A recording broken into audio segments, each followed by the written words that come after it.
your biggest home security threat right now, it doesn't pick locks or break windows. It's like microscopic. It rides in on the family dog. Yeah, and according to recent alerts from LA County Public Health, it's sending nearly 90% of its victims to the hospital. Right.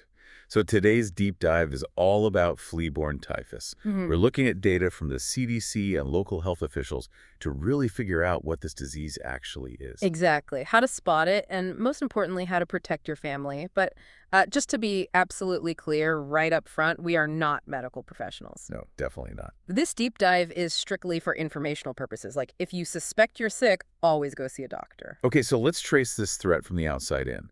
How does a normal suburban family suddenly find themselves dealing with typhus? Well, it starts with the biology of a bacteria called Rickettsia typhi. In, urban and suburban areas, it circulates constantly among rats, wild opossums, stray cats. Right.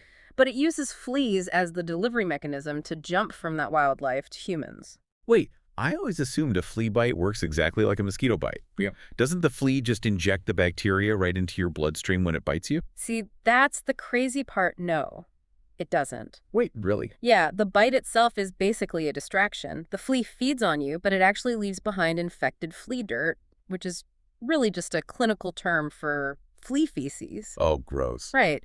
You get infected because the bite itches, and you unknowingly scratch that infected dirt directly into the open wound, or, maybe you accidentally rub your eyes later. Wow, so it's like a burglar who doesn't even bother breaking into your house. They just, leave a toxic powder on your doorknob, knowing you'll eventually touch your face. I mean, that's a perfect way to look at it. It's an accidental backdoor entry. Hmm. And once that bacteria is scratched into your bloodstream, it targets your endothelial cells. Which were what, exactly? Those are the cells that line the inside of your blood vessels. Okay, so once the blood vessels are under attack, what is that actually doing to the body? Like, how long until you know you've been hit? Usually 6 to 14 days after exposure, you'll develop a sudden fever, severe headache, chills, and intense muscle aches. Sounds a lot like a really severe flu. It does, but a few days later, a rash typically spreads across the torso, arms, and legs. But strangely enough, it usually spares the palms of your hands and the soles of your feet. Wait, why does it skip the hands and feet? It comes back to the blood vessels we mentioned. The skin on your palms and soles is much thicker, and the capillary networks are structured differently. Oh, I see. Yeah, so the vascular inflammation, which is what the rash actually is, just doesn't present visibly there the way it does on thinner skin. Got it. Now, I'm looking at those LA County numbers you mentioned earlier. A 90% hospitalization rate. Yeah, it's really high. It seems insanely high for a flea bite. Hmm. Are we sure that's not just, skewed data from people who waited way too long to see a doctor? Well, delayed treatment is definitely a factor, but the high hospitalization rate is really about who is getting hit the hardest. Remember how we said the bacteria attacks the blood vessels?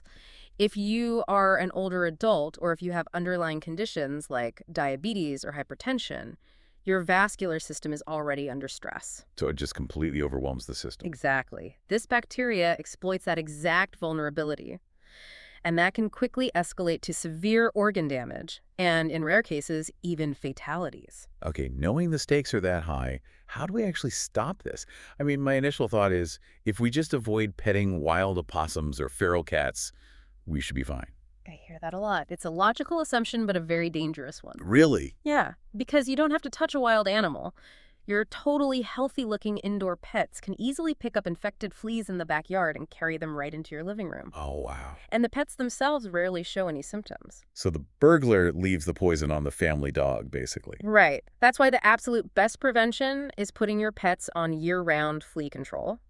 You also need to, remove the reasons wildlife visits your yard in the first place. Like what? Secure your outdoor trash lids, never leave pet food outside, and definitely block off any crawl spaces under your house where feral cats or opossums might try to nest. Okay, but if someone does develop that sudden fever and the rash we talked about, what's the protocol? Go to a doctor immediately. But here's the critical part. You have to explicitly mention any possible flea, pet, or wildlife exposure. So they know what to look for. Exactly. Flea-borne typhus is highly treatable with an antibiotic called doxycycline, but early diagnosis is everything. You have to point the doctor in the right direction so they don't just assume it's a severe flu. Right, because the symptoms are so similar at first, it really comes down to seeing the invisible ecosystem in our own backyards. And there is one final, broader shift to keep in mind here. Yeah. The environmental factor. Exactly.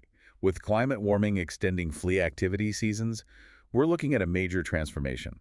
Flea-Borne typhus is no longer just a seasonal annoyance. No, it's not. The environmental baseline is shifting, so those fleas are active practically all the time now. It's becoming a continuous year-round urban threat. It really is. So is there one thing your family should do differently now that you've heard this deep dive?